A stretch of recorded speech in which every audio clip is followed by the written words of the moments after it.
work. You'll sneak up and knock on the door. That's all, brother, you'll knock no more. Run on for a long time. Run on for a long time. Run on for a long time. Let me tell you, got a mighty funny thing. Go tell that lonesome liar. Go tell that midnight rider. Tell the gambler, rambler, backbiter. Tell him, got a mighty funny thing. Jo jugava aquí en el Collerense i vam anar jugant al camp del València i vaig rompre el peroné.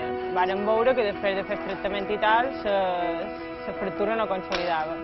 El metge m'ha preparat d'operar, però jo vaig decidir allargar una mica més el flaç i començar a fer un pot d'impacte pel meu compte. Vaig començar la cinta allà de Saigo Blava i després vaig començar a sortir amb els companys de l'escola d'esquena pel castell de Bellver, cercar terrenys més inestables per tal de consolidar el peroné i la veritat és que va anar molt bé.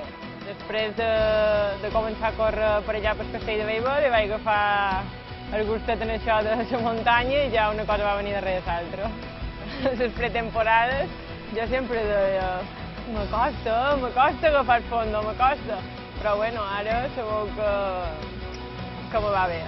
En febrer vaig fer la meva primera carrera de muntanya a Lloseta, la dels Tres Pins, i vaig guanyar.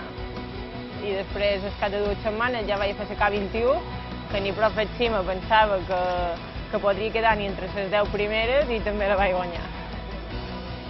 Sempre he tingut algú que m'ha ajudat. Sí que és vera que de cara a aquestes darreres curses, l'entrenador ja va dir hauries de tu intentar fer curses tota sola per acostumar-te a tu a dur els teus tempos, a dur els teus ritmes, a gestionar-te el menjar, a gestionar-te la hidratació. Jo en aquesta carrera arribava amb una mica de, no por, però respecte, perquè jo havia tingut 2 experiències en distància marató no massa encoratjadores i me gestiono així. Jo puix una mica més agònica, intent rodar bé a les parts més planes i baixant quan recupero.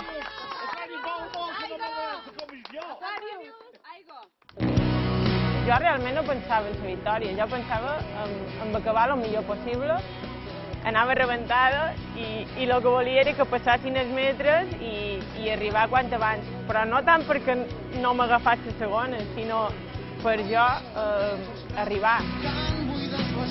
Som molt conscients que és a nivell autonòmic, tampoc no hem de tirar campanes al vuelo, però ho estic disfrutant tot el que puc i la veritat és que només penso en millorar, en aprendre, perquè som molt novata encara en aquest món. M'agradaria arribar a acabar una marató dient he tingut bones sensacions tot el recorregut. Vaig aprendre en el futbol que els nervis no te duen a cap lloc i si fas les coses disfrutant sempre surten millor.